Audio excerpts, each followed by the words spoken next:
We are at the Samsung Developer Conference, so what do you have in your hand? So here I have an iPhone, the new iPhone 5S. Actually it's Android. So this is a $50 Android-based iPhone 5S. They have some kind of trick to go back and forward in the Android UI. This is how it looks. And everything's there, nearly. You click on Mail, you get to some shortcuts. You click on Safari, you go to the Android browser with a skin. You click on music, you go to something that looks like kind of like an iTunes, but everything is Android here. Even I think the call, is that how it is in a normal iPhone? I don't know. I don't have an iPhone, but yeah, it looks like iOS 7.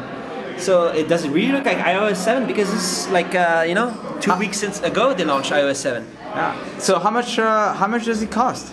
$55 with a dual-core Cortex A7 and MediaTek MT6572. And where can we get that?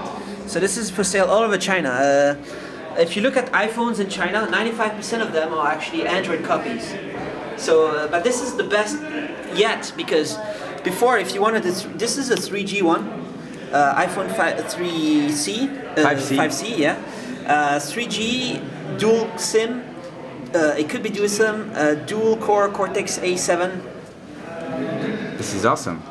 Yeah, this is how it looks. This is a silver one, I guess. But I mean, you can also get Samsung style. Here's a Samsung Galaxy S4 for. And they're all fake. Well, they're made in the same city as the real ones. Maybe not. Maybe the Samsungs are made in South Korea, but it's just. And you also have the S4 Mini, the Note. And let's check here the version of Android 4.2.2 on a dual core Cortex A7. It's got the Mini, the Note 3 also. Note 3 right here. How it looks. This is $40 with single core. And here's some funny one. Here you have. It looks like a Windows phone. Yeah, this is how it looks. Like this, Windows Phone. This is $36 Windows Phone copy. It looks like a Nokia. It even says 41 megapixels right here. Yep. And but that's an Android. If you go here, it's Android 2.3.5 because this is a single-core Cortex A5, a Spreadtrum CPU. So this is the low end, but this is 4-inch Android for $36 US. Wow. And here, the cheapest 4-inch that I could find with dual SIM 3G. 3G 4-inch. 4-inch the same size as iPhone 5, right? iPhone 5S. This is $58 US for dual SIM 3G phone, Android.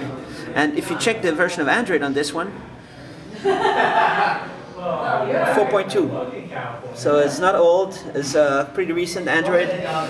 Okay. So there's some little trick, you know, to get the price at low. You get 512 megabyte of RAM. You don't get 1 GB RAM. It's kind of built into their system, but you get 4 GB of flash storage, but you can add micro SD, all this, micro SD. And there are 2G, 3G, no 4G at this point. There's even LTE coming out, and it's crazy, but for the LTE you have to pay over $100. It's the latest MediaTek. There's also Qualcomm, I think. LTE support in Shenzhen. I've done some bunch of videos with some of the companies making LTE now. They want to make LTE also. But all this part is 3G, this is 2G.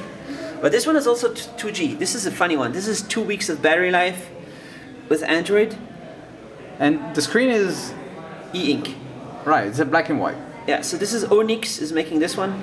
This is a Chinese company based in Guangzhou and Shenzhen. Version 2.3 Android. But the point is 2 weeks of battery life. So, then you can go down with backlight. No backlight. This is 2 weeks of battery life. If you go up with a little bit, there's a front light actually. Same as Kindle. Wow. Go up with front light, so it works in the dark. It's just the response is kind of slower. Yeah, it's because it has to refresh the screen differently. But I think Google is probably looking at e-ink and thinking about how to do Android for e-ink because they want to compete with Kindle eventually, you know? I mean, is Google just going to sit by and just let Amazon be the only one? Thank you so much, Nicolas.